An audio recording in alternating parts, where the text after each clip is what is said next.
ponevano delle domande con un criterio, perfetti, puliti, educati, salutavano, perfetti. Mi hanno dato una carica, Dio mio, che sono qua stasera per... intervistati da questo qui che non li lascia mai parlare. Allora sia, concluda, ti giochi la vita, concluda. Sopra questi morti, professori che fanno dei danni, che parlavano e io non capivo. Non capisce nessuno, i ragazzi li capivo. Siete giustissimi, andate avanti così, avete una forza dentro che questi qua devono... li seppelliremo, ma non con la violenza, no, con un pernacchione, con qualcosa, sempre con ridicolo. Allora vi dico questa cosa qui che è meravigliosa. La SIP, gli azionisti della SIP sono la STET, CIS Nominis, CIS Hannover, Philadelphia Nomis, poche cose, Mediobanca, Cuccia c'è sempre, però voi mi direte, sì, ma la STET, chi è la STET? Vi dico chi è la STET. La STET è questo. Siete pronti? Mandate a casa... Bambina, girati per piacere. Girati. La STET, bambini a casa, per favore, le mamme.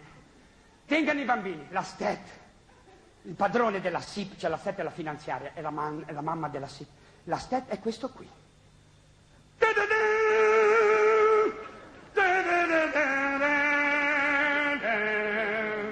Si chiama Biagio Agnes. Ne avete sentito parlare voi? Io ero il direttore qui. La Rai va benissimo, infatti.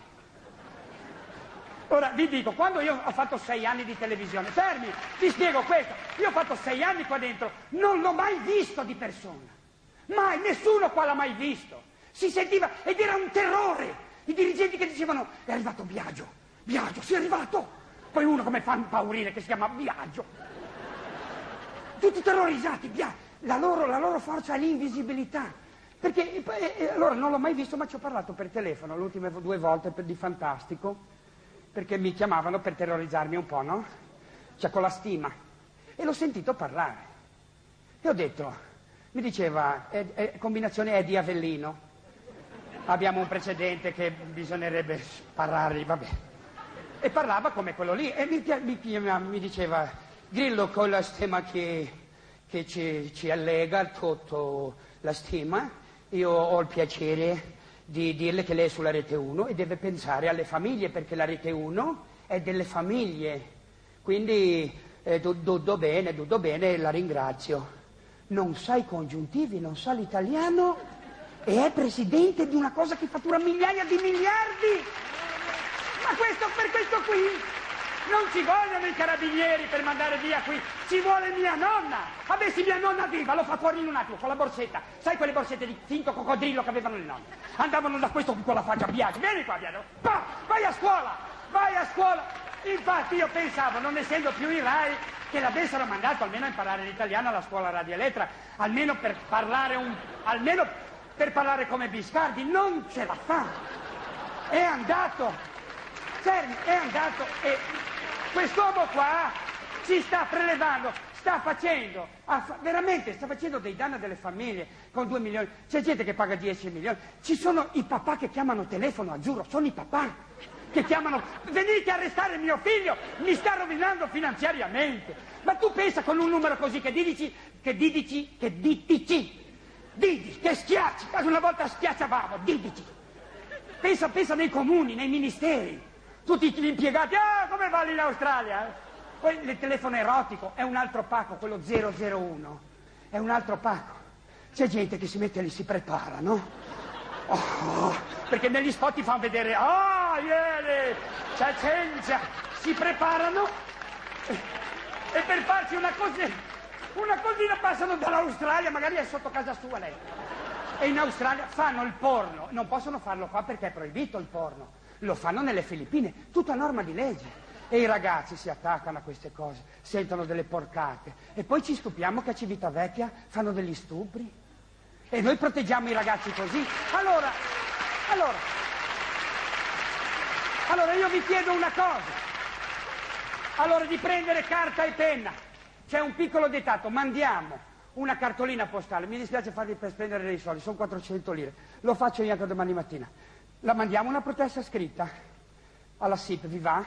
Una letterina, vi dico il testo, intestato al vergognoso Biagio Agnes, presso la vergognosa SIP, Roma. Il testo: vergogna! Toglietemi a vostre spese l'144, se lo voglio deve essere facoltativo, non obbligatorio. Stanno facendo dei disastri incredibili, ma non c'è. Io voglio un po' di senso civico, sono i nostri figli, porca puttana, se non ci pensiamo noi.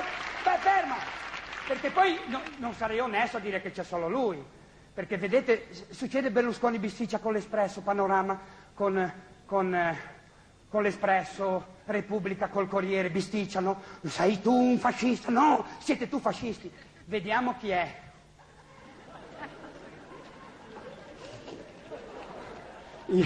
Il nuovo 144 c'è, Biagione, il magnate, il magnaccio. Perché uno che guadagna su del gente che si fa le cose è un magnaccio, non è un magnaccio. Oltre a lui ci sono. Perché io dicevo, come fa questa pubblicità di 00, 144 a essere sul Corriere della Sera? Rizzoli, quello, se sapesse una cosa così, che dice, come fa? Prendono soldi da questi qua. Sono loro. Il numero 144 sono Biagio Agnes,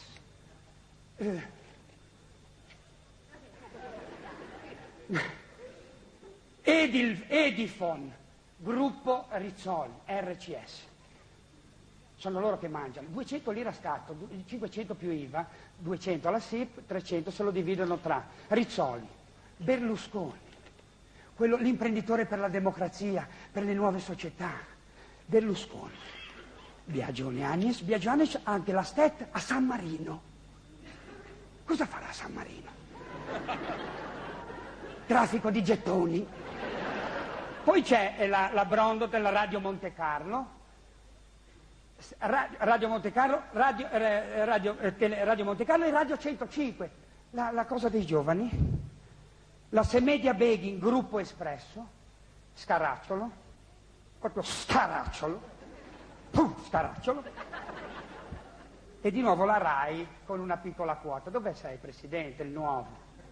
Allora, io vi chiedo di fare così, mandare questa lettera di vergogna per abolire il numero 144. Lo faccio io domani mattina. Se rimarrò solo, non mi vedete altro che per 5 anni. Va bene. Se ci siete voi ci sarò anch'io. Va bene. Grazie.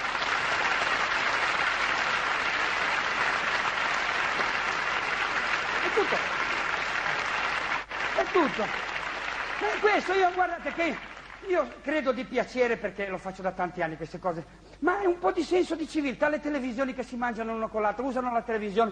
Emilio Fede, non riesco a staccarmi quando lo vedo che parla, che fa questi telegiornali completamente finti.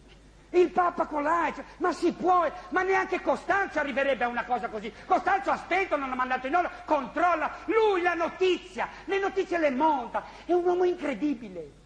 Dove l'ha preso Berlusconi? L'avrà vinto a carte, l'ha vinto a poker sicuro. Ha fatto un chip, ha detto, vedo, cazzo c'era lui. Va bene? E va. Guardate, vengono fuori i più spregevoli. Vengono fuori, lui ha la zattera. Per chiamare la zattera, che fa lui quel giochino, fai l'144. Fai l'144, ti fanno spendere per chiederti un parere a te, ti fanno finanziare Berlusconi. Sei tu che mi devi pagare a me se vuoi un parere da me. Hai capito dove giochi? Ma il Buongiorno col Quizi, 144, sono di nuovo loro. Con questa lettera li calmiamo, li facciamo capire, basta questo invece. E noi poi cerchiamo i cilini pomicini, ci fregano con le parole. Ci fanno apparire un servizio così in più, invece non l'abbiamo chiesto, no? Le parole, con le parole ci fregano. Dio mio, le parole!